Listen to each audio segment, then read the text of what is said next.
Welcome to the Non-Essential Podcast. I'm Steve Gibson. I'm Ben Matlock. I almost said welcome back, and I did that to you when we first got on in the Discord. Like, oh yeah, we missed last. We didn't miss last week. It's just the last 7 days. It didn't go up on time. No. Somebody was slacking, not I. It's certainly. Like the last 7 days has felt like about 37 days. I'm gonna do no, I'm not, because I can't do it. The Steve Martin from The Jerk. If you've ever seen that movie, it's a fantastic movie. I have not. Oh yeah. It's good. It's very good. It's not, it's one of those movies that has a lot of humor in it that was not appropriate. Like, we'll say not politically correct. It wasn't back then either, but, yeah, so there's some kind of... Steve Martin's just dropping slurs like a motherfucker. Well, it starts out with him sitting on a front porch and it looks like a house in Mississippi. It's not, but like that. And the first line is, "I was born a poor black boy." Because his character was adopted by a black family, and so he just thinks he's black. And it's funny, because part of the premise there was that he knew something was wrong because they're all singing and stuff, like your stereotypical Southern black family, and he can't keep rhythm to save his fucking life. I don't know. There's a lot of funny stuff in it, but it's not necessarily up to today's acceptability standards. Not like our show. Yeah, we're good to go. So what do you got this week, Ben? I just finished my soda, so I don't have that anymore. I know, we talked too long. My drink's basically gone too. Yeah, I don't have soda. I don't have a care in the world. I'm just thrilled to be here. Thrilled to hear another topic that I kind of zone out on. We do this show in the middle of the week. Really a fucking terrible day. Well, but that's nice. Like when we decided we're burnt out and zoning out and just tired and also we're gambling on sports books in the background the whole time. But and I'm just watching every fucking penny I've ever made go down the toilet on every fucking sports bet I could. And, my own fucking child, she came up to me, she said, "You're waste." I'm picturing Dad. You, betting on episodes of Columbo for the bad guy to get away with it, and you're like, God damn it. They're like, they were due, he can't catch them all. You're sitting there. Columbo. I would never bet against Columbo. You're on the edge of your seat, like, I'm going to win this one. And then he stops it. One more thing. You're like, fuck! There's one episode of Columbo. I haven't gotten to it yet. So as much as I love the show, I'm watching it excruciatingly slowly. Because each episode, at least early on, is like the length of a short movie. And literally, or it just feels like that? No, they're an hour 15 minutes. Oh, wow. And back when TV was TV. And it's great because each episode's 15 to 20 minutes of this killer planning their fucking crime and doing it. And then Columbo just sort of strolls in and he's like, well, they're fucked. Yeah, it's like the schlobbiest looking, doofus detective, basically, but not really doofus, but no, he's not really a doofus. He's just very disarming. Yeah. So he's just super charming about shit, and he's always because the killers, it's a mutual thing where he is trying to get a read on the killers, even though he knows who's guilty pretty much right away, and the killers are trying to put up a front that they are not rattled talking to the genius detective, because they think their story is so airtight. And the show is great, and most of the time the solutions, it's he knows what happens, but he's waiting for that breakthrough piece of evidence. Yeah, because that's that thing where you can know who did it, but if you can't prove it in court, it doesn't do any good. So right, and it's the last episode I watched, it's this woman killed her brother and then tried to make it stage a break-in, and then her fiance or whatever happened to be right outside the house coming to talk to them, and he heard the gunshots and then he heard the alarm.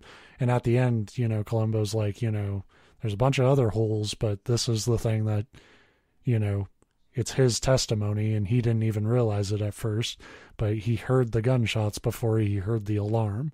Right. Which means nobody could have broke in. So you get things like that. It's like little things like the things that will give them away are usually apparent every episode, and I'm not smart enough to catch it. That's why I wait for Columbo to tell me. But there are some that are so fucking... I've only seen the clip on YouTube. Like I said, I haven't gotten to this episode, but there's one where the breaking evidence is how you tie your, like how he's like, well, this couldn't have happened this way because the victim had his shoes tied that way, which means you tied his shoes. And it's like, that's... I've heard that before though. Like I think they probably pull a lot of this from like actual cases. Like, because if you tie somebody's shoe like facing the shoe as opposed to looking down, like it you can tell. Yes, if you tie your shoe the same way. Right. Yeah. As so that's the hole in it. So like, I guess the dude, I'm forgetting his name. Who plays Columbo? I'm embarrassed because Michael Jackson. He's a great actor. Yes, the Michael Jackson. But he was like on the Tonight Show before that episode came out or whatever, just like doing an interview. And he was like really excited about the solution to it. And then when the episode came out, everybody's like, I don't tie my shoe like that. What? It was like, oh shit. The solutions aren't all winners, but the show is usually always great. And I like to think that's why my tweets are fucking awful parodies of it now. I've never actually watched the show, but you can't be my age and have grandparents that were alive during your lifetime and not have at least like seen bits and pieces of it, because everybody fucking watched Columbo growing up. I've only ever like seen him in that like tan like overcoat, like trench coaty thing.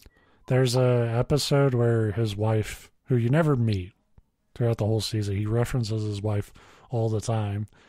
But she lives in Canada, right? She's a model in Canada. They have a great loving relationship, apparently.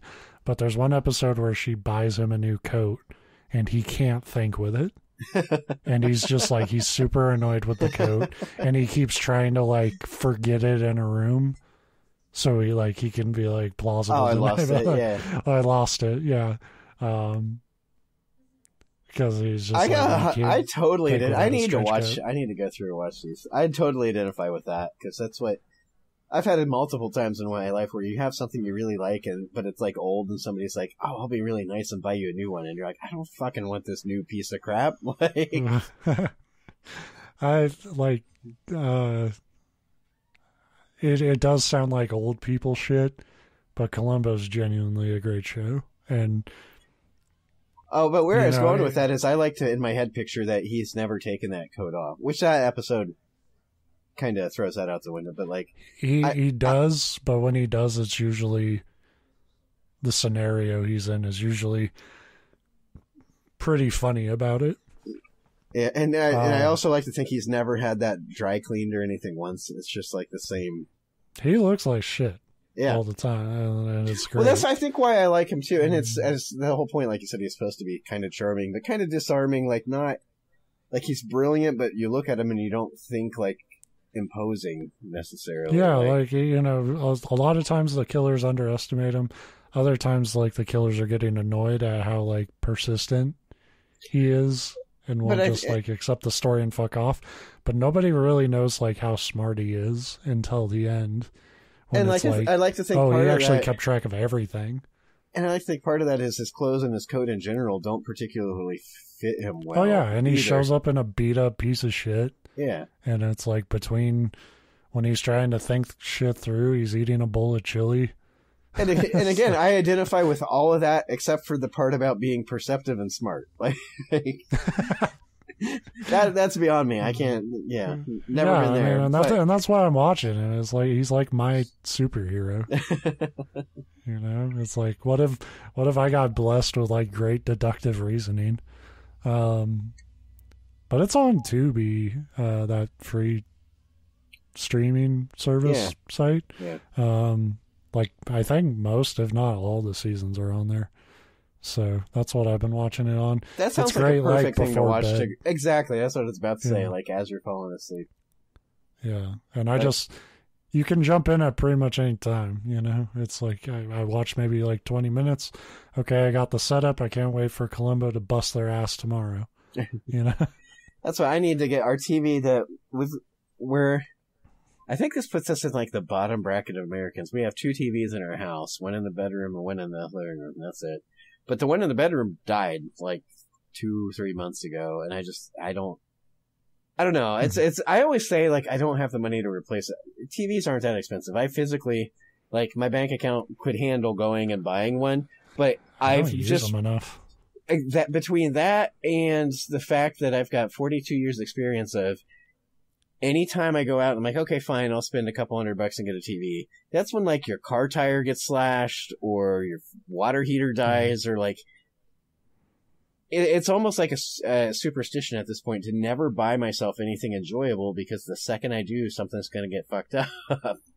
So, like, if I never buy this TV, my like, furnace is going to last 80 years. But the second I buy one, you know, it's kind of partly that, like...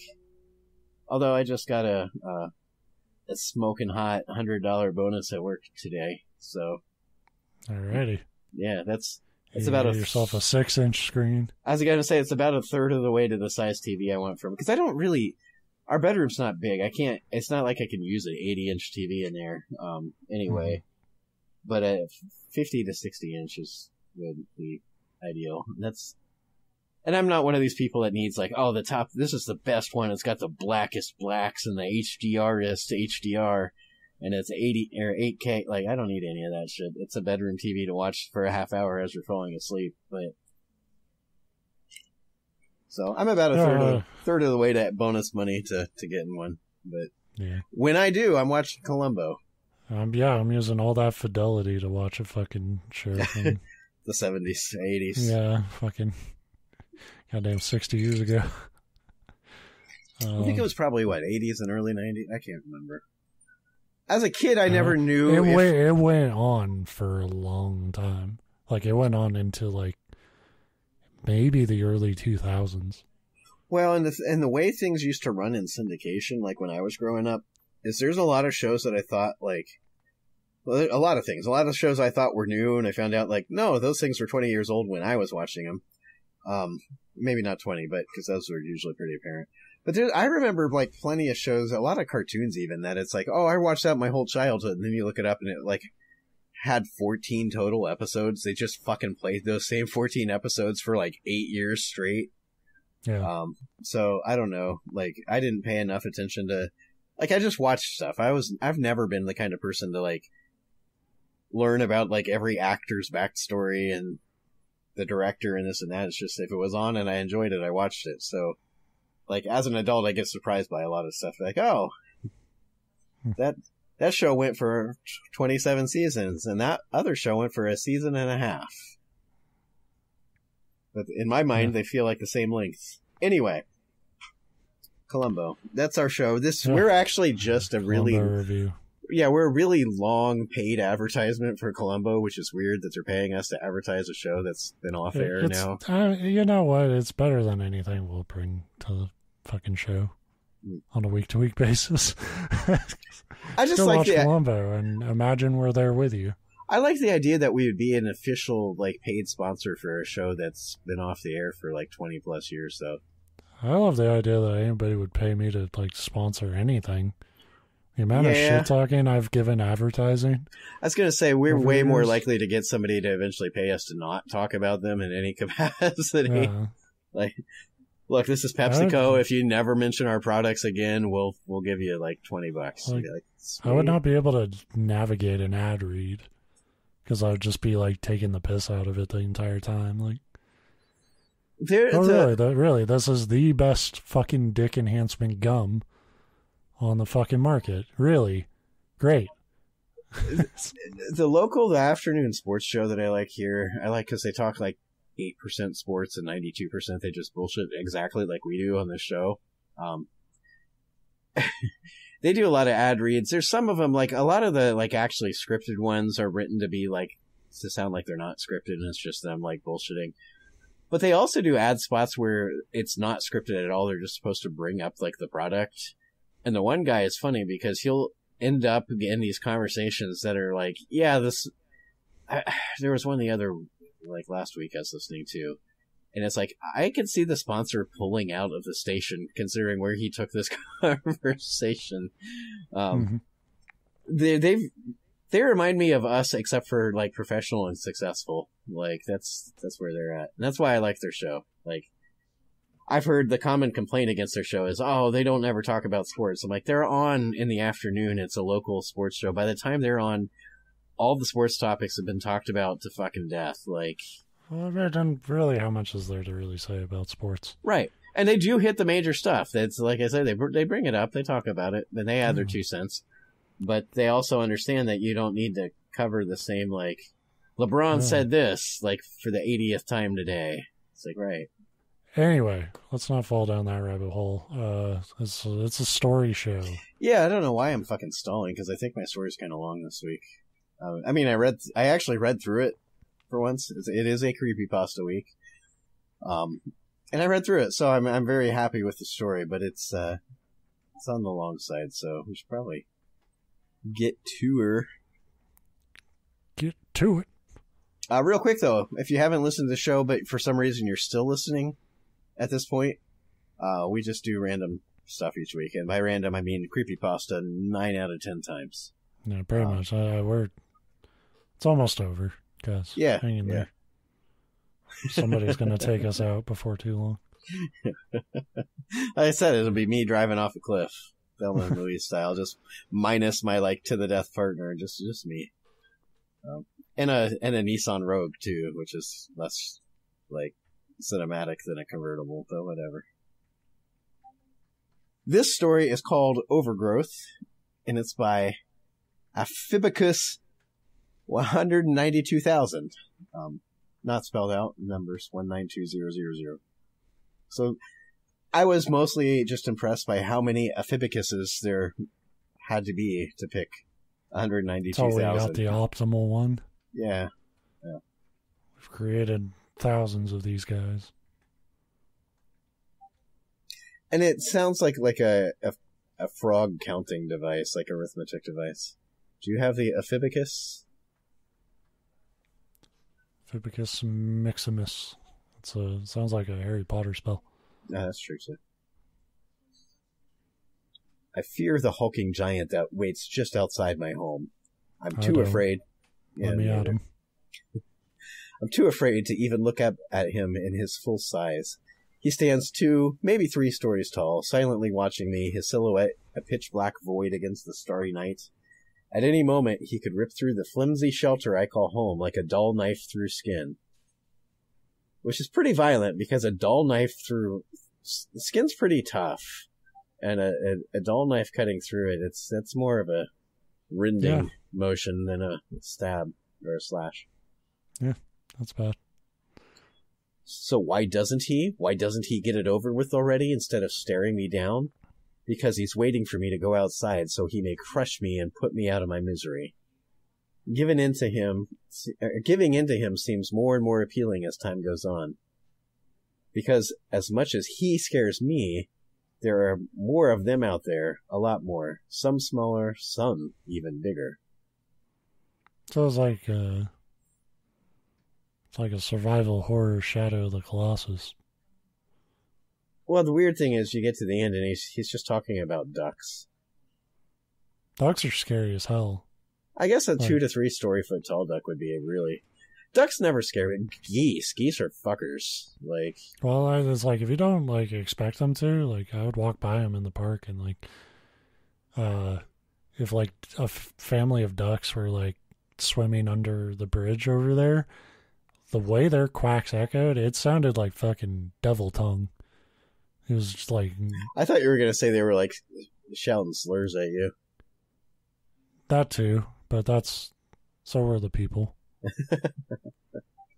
It's just the soundtrack of your life. They're all around you, too. And you know they are. I don't know how you can even ignore them. They're everywhere. If you look out your window right now, you can see one, if you're lucky. Dozens of them, if you're unlucky. You might even have a few lining your driveway. You might even have a tire swing hanging from one of their branches. My name is Dr. Adam Collier, and I'm afraid of trees. I bet you didn't know that was where this was going. No, but now that I know, it's get over it. You may think that's not true. I'm terrified of trees. After every time we get a windstorm, they fucking fall down and shit. Yeah, I thought that was just an insurance person thing because I've had my fill of trees. House like 4 or 5 houses down from ours had a tree, like a huge one, just split it down the middle. Yep. Oh no, I mean I deal with it all the fucking time. Yeah, it's fucking scary as hell. Yeah. Yeah, I mean, and that's what I never really thought of until I, started working, doing what I do. We've had people where like trees come down on the roof and it's not just like, oh, it smashed my roof or what. It's like the branches impale through the house and like if you're in their path, you're fucked. Yeah. Anyway. You may think it's funny or unusual, but I promise you that by the time I am done telling you my story, you will fear them as much as I do. You'll have to forgive me for any pauses or slip-ups you may hear in this recording. It's a creepypasta, and I'm not paying that much attention as I type. I am trying as best I can to recount everything in one take with as much detail as possible. As I said, I'm a doctor, specifically of chemical engineering. I'm a doctor of chemical engineering. I think that would just make you a chemical engineer. No, not if you got your doctorate. Doctor chemical engineer to you. Yeah. I am a research and development technician for the Eleuthera Company in Silverside, Delaware. They abbreviated Delaware with the DE. And Delaware is such an inconsequential state that it took me a second. I'm like, what fucking state's DE? Oh, yeah. Oh, yeah, Denver. Denver. My team and I are responsible for developing and testing prototypical chemicals for, well, all sorts of things, really. I suppose the NDA doesn't matter anymore. I was working on synthesizing a form of carbonic anhydrase to offset carbon dioxide emissions in the atmosphere. But even the best test results out of all my trials required L-aspartame, fatty acids, uracil, L-arginine, and sorry, force of habit. I'll try to refrain from using too much technical jargon from here on out. Yeah, sorry, I was just listing off fucking soda ingredients. My bad. Those are supplement. I think every single one of those you can buy as a supplement, Bill. I'm not familiar with Uracil. The other ones I've heard of. Duracell. Duracell. It makes a chemical keep on going. Unless you leave the switch on and then you're fucked. Yeah, actually, they die pretty quickly. They keep going as long as you don't need them for much.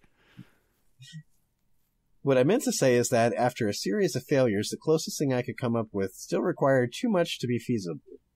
I asked my new assistant, Dr. Anna Nimwars, to contain and dispose of the chemical, as I had deemed it a failure. But unknown to me at the time, she continued to perform tests with it. She theorized that the desired reaction could occur if the compound was introduced to isoenzyme. If she provided the compound with organic plant matter to consume. She took some of the byproducts of my tests and made them into a mixture of her own, and she put some of that mixture onto a fern she kept at her desk, completely against protocol and off-record. What the fuck? That's off-record and against protocol, Dr. Nimwars. She told me all this later after her own tests had failed to produce anything.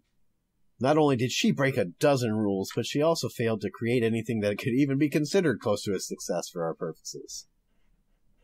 I like that, because that's implying it's like, fuck her, she broke the rules and it didn't work. But if it worked, it'd be like, who cares if you broke the rules? It worked. Yeah. Well, that's how science works. Yeah. Looking back now, I should have fired her.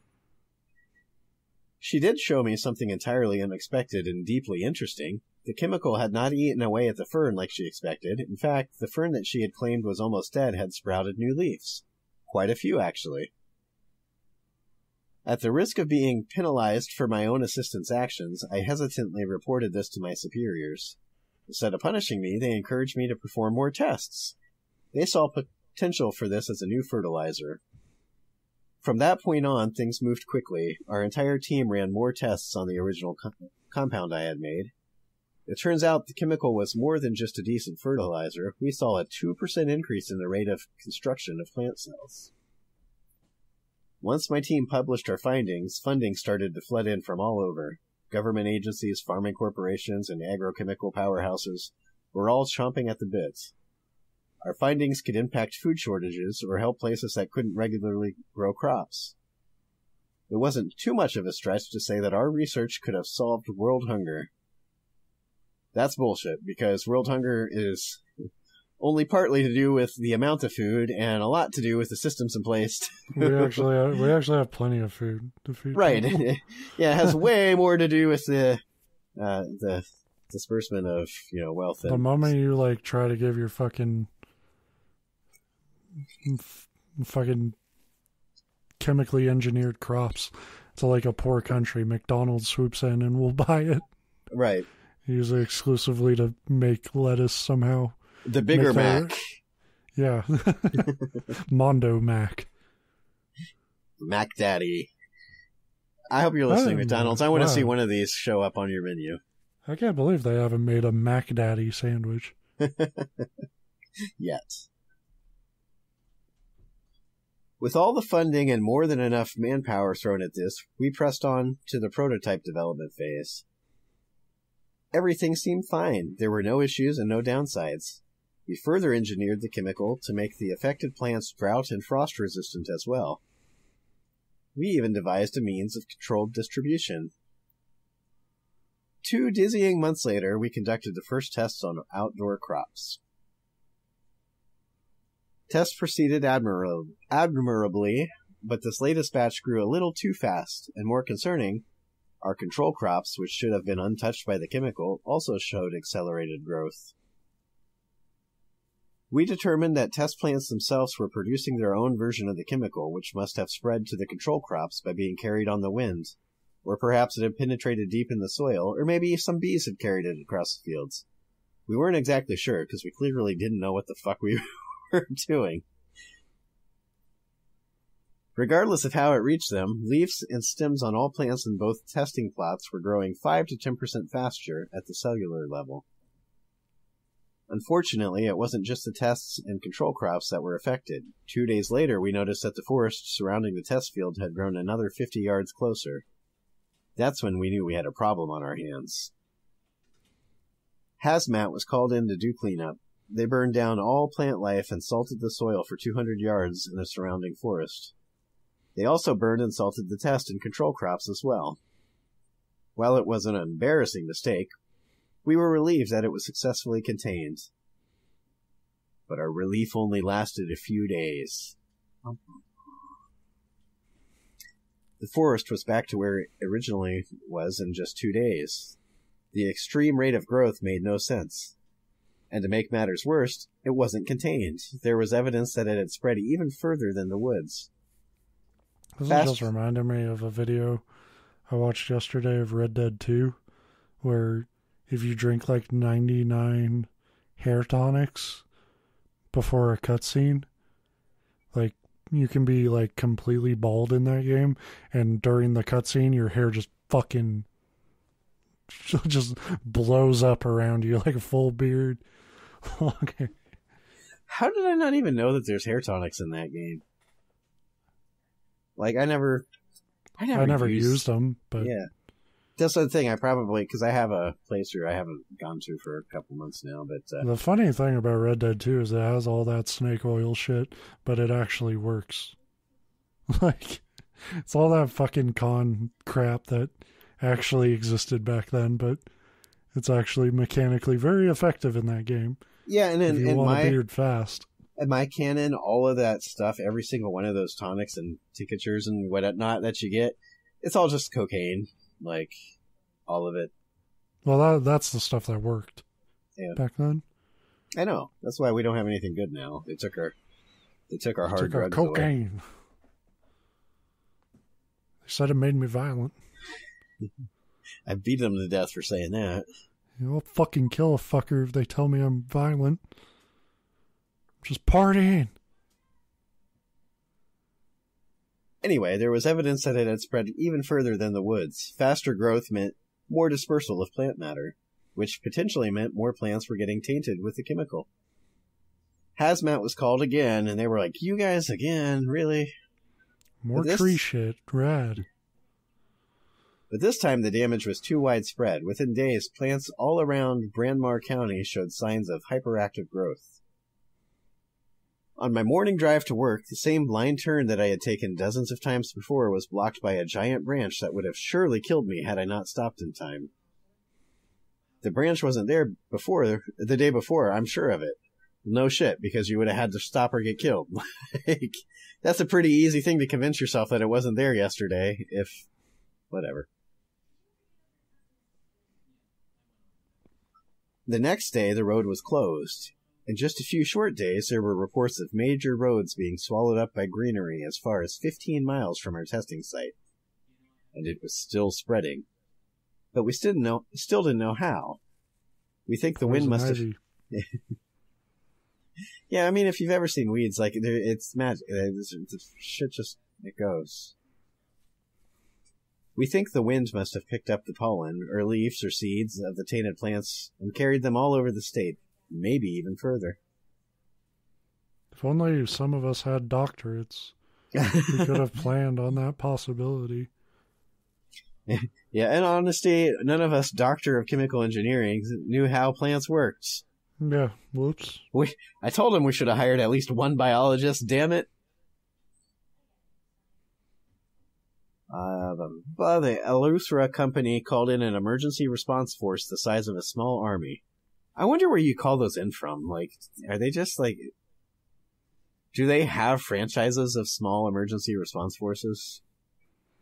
You just like any like local hardware store has like a giant Paul Bunyan statue outside, and you know, you just sort of you yell like, "Hey, Paul," and they come to life. I thought you gave him a tug job or something. That's payment. That comes later. They burned. Yeah. They burned and salted as much greenery as they could, not leaving anything to chance. Hundreds of trained professionals managed to controlled fire. The company's ties to the outbreak still hadn't reached the public, but when the massive cloud of smoke blocked out the sun, reporters came to the largest chemical company in the tri-state area for answers. Is Delaware a tri-state area? No. I don't know what tri-state means. 3 states. Okay. I think it means at the convergence, like instead of being at the border between 2, it's at like a corner where 3 meet. But okay. Anyway, they I came have no to fucking idea where Delaware is. I know. I don't know anything about Delaware other than that. What was the name of a river that Washington apparently crossed in a painting once? In a painting, in an actual painting, he got absorbed into a painting. Well, like we've played Dark Souls, yeah. That's what Elder Scrolls mission. You're like, yeah. Some news outlets claimed the extreme overgrowth was a result of a bioweapon test gone wrong, or an intentional act of domestic terrorism. Some even reported that it was a sign of the end times. Panic spread across the nation, and so did the chemical. The first reports of accelerated growth from the redwood forest on the west coast came out in just 2 short weeks. We didn't know enough about it. Nobody did. Was it the wind that was spreading the chemical?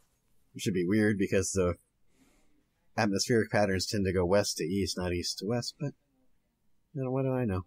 I'm no meteorologist. Was it bees? Was it people? The government didn't want to take any risks. All flights and boats out of the country were shut down.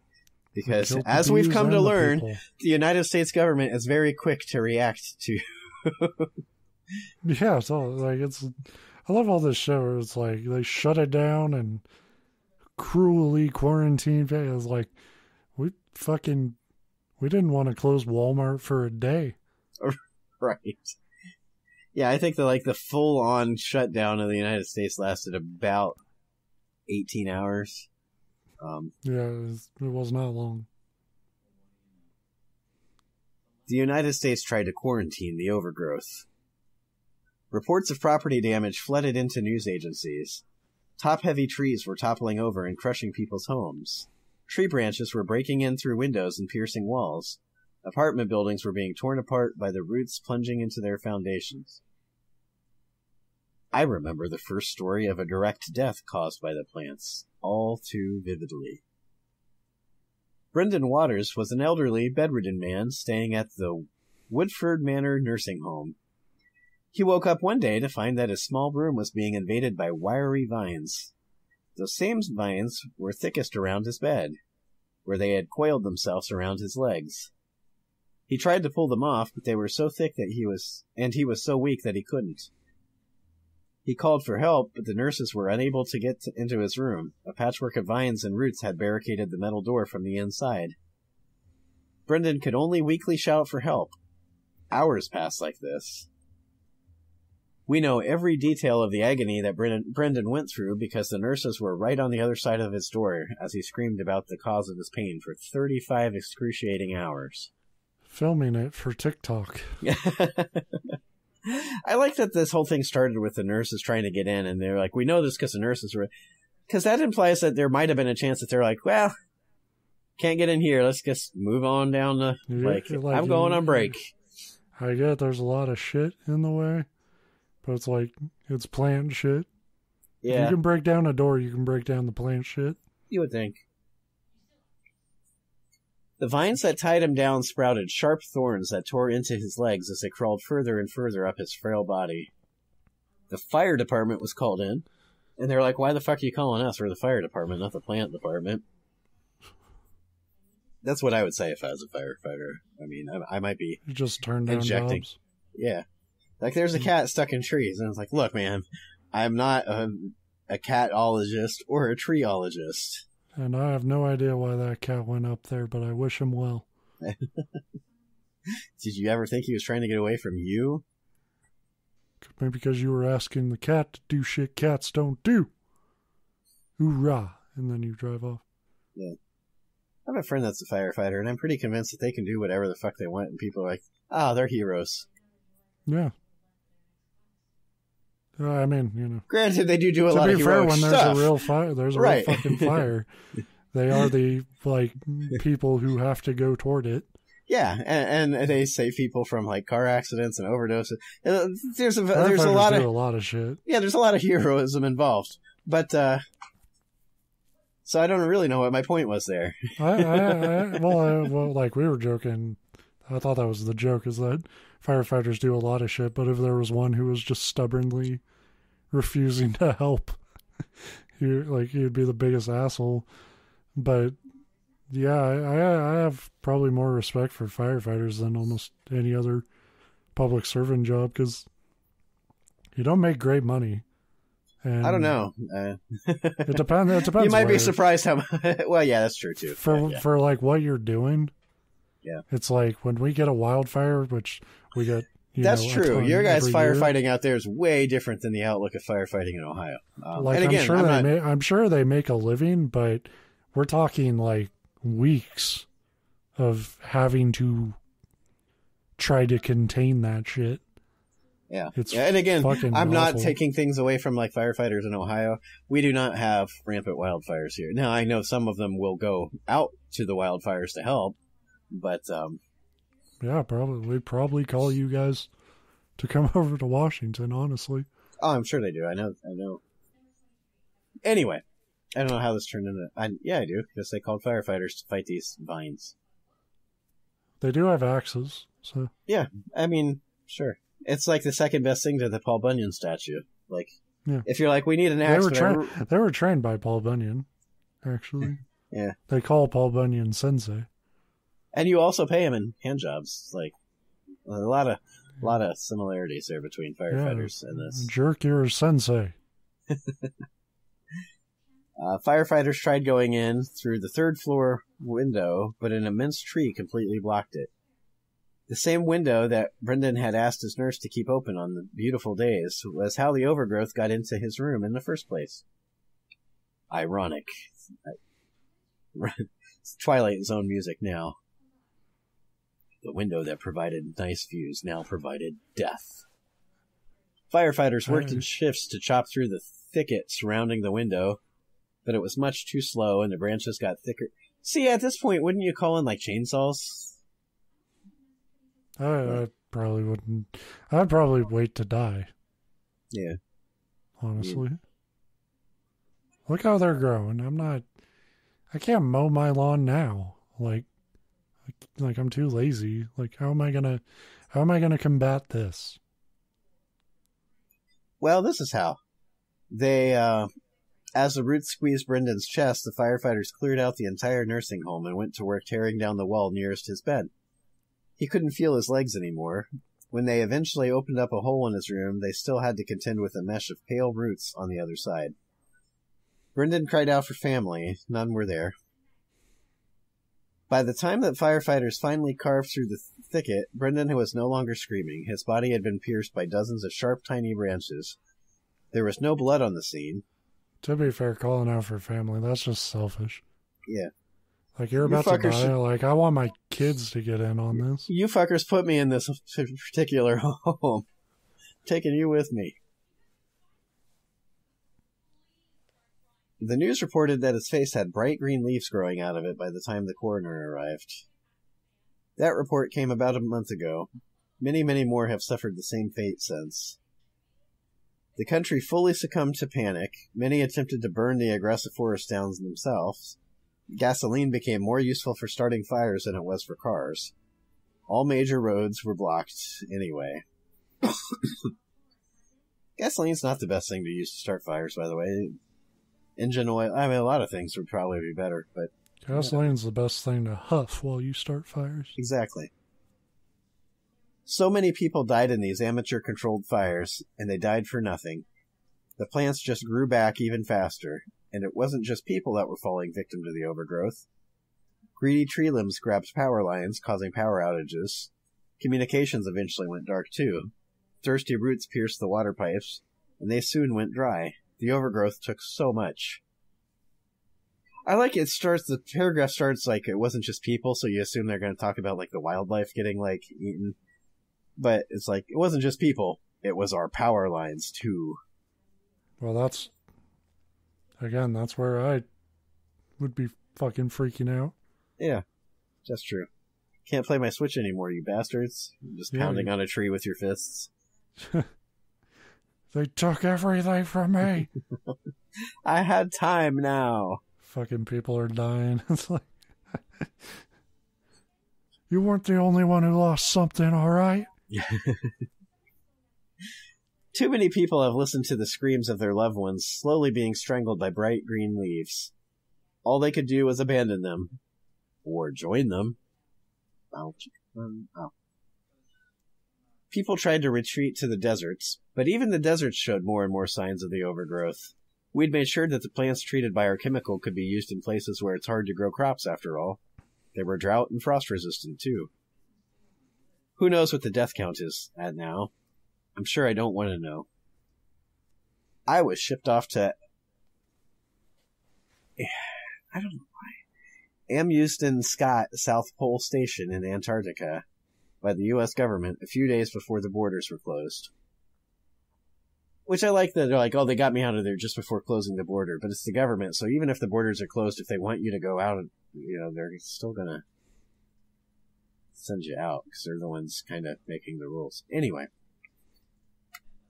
Some of the original research team were flown out here, too. We were working on modifying the original chemical, attempting to turn it into an herbicide. They even flew in Dr. Nemours.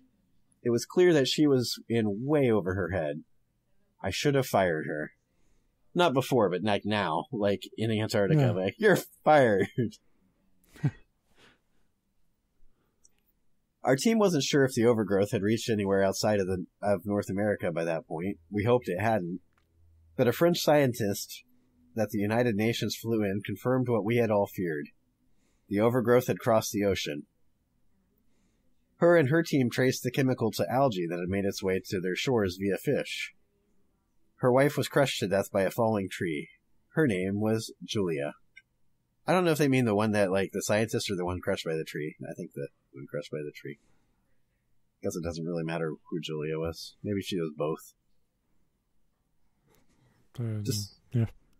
Disturbing questions spread throughout our makeshift research team. If fish could carry the chemical all the way from North America to Europe, how long before it made its way to other continents? How long before it made its way here? These international scientists provided invaluable information to our research. We saw some debatably hopeful results, but they were coming much too slow. We were desperately fighting the nagging fear that we were much too late. But the foremost experts on the chemical, if we couldn't figure out who to stop, but as the foremost experts on the chemical, if we couldn't figure out how to stop the overgrowth, who could? One day, I overheard the guards talking about the Antarctic coast having a green shore that wasn't there before, climbing up the ice walls of the glaciers. The research... it wasn't there before, like they had to determine that. Yeah, was it always... Sure this... Was it always green? The research... Does that penguin always have a pine tree? Growing out its ass? Yeah, that's why they call them penguins. Didn't you know that? We were desperately fighting the nagging fear that we were... Oh, I went too far back. Climbing up the ice walls of the glacier. The research team and I tried to ignore these reports, hoping they weren't true. We had to ignore them and focus on getting that herbicide to work as fast as possible. That hastiness is what got us into this mess in the first place. Gosh dang it. So we ignored the guards. We ignored the fact that they started carrying flamethrowers. We ignored the way their numbers gradually decreased. So I like the idea that there's, like, flamethrower-wielding guards, like, actively being taken down by, like, lions, yeah. We ignored the green... Let's be real, though. It's like... the big deal, like, fucking toilet paper companies and stuff make about, like, we'll plant, like, 3 trees for every fucking package sold, or whatever. It's like... If push came to shove, if we needed to kill more trees and use more wood and shit, humanity would ace that test. Yeah. Like, of all the pandemic threats, this one does not rattle me at all. It's like, we absolutely would mow that shit down and we would, like, have a goddamn wood shortage again in 50 years. Also, there's kind of something about the idea, like, say we couldn't and it was, like, overgrowing the planet. It'd be like, yeah, we're dying horribly, but, like, we kind of deserve this, and the planet will be very nice once we're dead. Like... Well, I mean, that's sort of the fatalist position on global warming. Yeah, is like, return to nature. You know, as it's becoming uninhabitable for us, but technically the Earth will be fine. It'll just be different. We ignored the green fuzz cresting over the mountainside and how it crept closer each day. We ignored the streaks of green in the snow and the brown streaks in our pants. I did not ignore those. And you shouldn't either.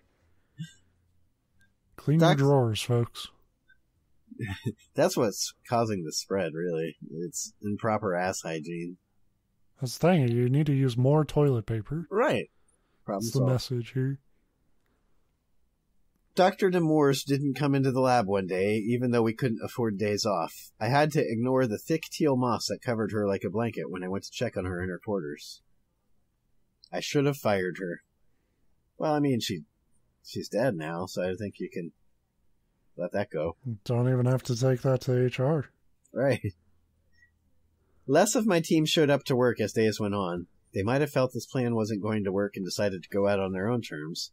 I had to ignore the splotchy moss that was covered in their quarters and how it might have meant that they didn't go willingly at all. I have to ignore all of these things and focus on my work, because if I don't, I think you're kind of, like, At this point, are you going to come up with some spray bottle that lets you single-handedly march from Antarctica, like, across the globe? Like, hi, I've done it. I think you're fucked. Like, yeah. But I had to ignore it. There's one thing I can't ignore, though, and it's standing about 60 feet away from me. Is it closer than it was yesterday? I first saw it as I was walking in the hall, past a window, and saw a sharp green antenna poking out of the snow. I didn't think algae could form structures like that. A few hours later, I saw that I could only describe it what I could only describe as leaves from the form on the ends like lopsided veins. This was surely a new kind of plant life that has never existed before. I didn't know snow could do that. Uh-huh. It would be considered beautiful if the circumstances were different, if there was anyone besides me around to see it. But it looms out there, silently watching me, standing 2-3 stories tall, waiting for me to go outside so it can put me out of my misery. Watching me, its blue-green skin, a vulgar wound against a pure white snow. It waits just outside these walls, and I think it's getting closer. The end. So, it took me like... Bad. No, it was alright. It's from the Spotlight section. I am trying to hedge my bets a little bit to not end up with like the worst of the worst. Although, that under highlighted or spotlighted or I think it was under trending stories, that what was it called? Like Dame Slugs and the Axeman. Like that's showing up there. Yeah. I like to think it's because we covered it and people are flocking to the site to get the rest of it. They're like, these guys uncovered such a great story. So I'm taking credit for that trending. I will give it this. This is a very Twilight Zone setup. The only reason I'm a little bit lukewarm on it really is just like when you could swap out the tree element with pretty much anything, and you have kind of a dime a dozen pandemic story. Yeah, which we get a lot of now. And I have to kind of ding it for like the start, you know, and I get that the author's intentionally trying to like, it's like makes it like paints a picture of this like monster standing outside his house. It literally says like it could cut through my home like a dull knife through flesh. But then it never like necessarily, it kind of a little bit implies at the end that it maybe is sentient, but not really. Like and if you also remember, it's easy to forget because it kind of goes on for a while, but it starts out as like, there's something outside my home. You probably have one too, maybe even 2 or 3, as if like you're not aware that you should be afraid of the trees. That I'm in a worldwide pandemic. Right. Yeah. It goes on to paint the picture of a country that's totally shut down and devastated with hundreds of thousands of deaths. It's like, you should probably be afraid of trees too. It's like, yeah, it sounds like we've hit this conclusion. So it sounds to me, it kind of read like they started with one idea and then like it morphed into something else, but they didn't bother to retool the beginning, which I identify. I do that with like individual tweets all the time. Like, yeah, I mean, to be fair, I didn't even put that together. Neither did on my first reading. It took a second reading, and then it's like, wait a minute. It is kind of a good point. It's also, I did that thing we always do, where it's like the story was starting one way, and it's like, I kind of wish it went that way. Or it's like, I wish it wasn't about trees. I wish there was just giant hulking monsters outside who were oddly patient. Yeah, because that would like, tap to into me, what that's really scary. Exactly. We talked about it last week with your much kind of funnier than us. Funnier, but in like it was a very creative story last week that my wife is peeking at. If you didn't listen to it, it's one of the better ones, I would say. It was a fun episode. But that's the exact thing we said about it. Is what made it so interesting is that the threat was one that was kind of biding its time and not being overtly threatening, but in such a manner that made it threatening. And like that's hard to explain without like rehashing that whole story. The story actually kind of went downhill a little when the threat became violent. Yeah, I agree. You know, and that's what we kind of talked about is like, and you kind of have to get to that point in a lot of horror stories. You know, the because you need to stand there forever. Yeah, you need some kind of climactic point in the action of the story. But what we were talking about is that thing of like not knowing what the threat wants specifically is pretty powerful storytelling. Yeah.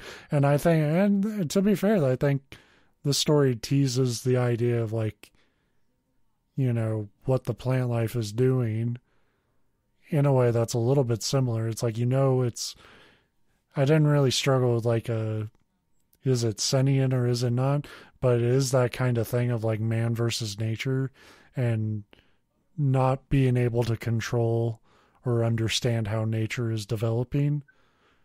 Like it would almost be more interesting and more actually like horror if not every like if it wasn't like the whole world was just explosion and green and everything was growing, but more like this plant got unleashed and it could pop up at any time like overnight and just like envelop you in your sleep, like kind of thing, like because then you'd get kind of both of these things, and then it would explain that I'm like stuck in my home and afraid to go outside, but being like, oh, but you might think that's weird because it starts out, I'm afraid to go outside, you might think it's funny, I'm afraid of trees, but by the way, everybody is dying from these trees. It's like, oh, well then we don't think it's funny that you're afraid of them.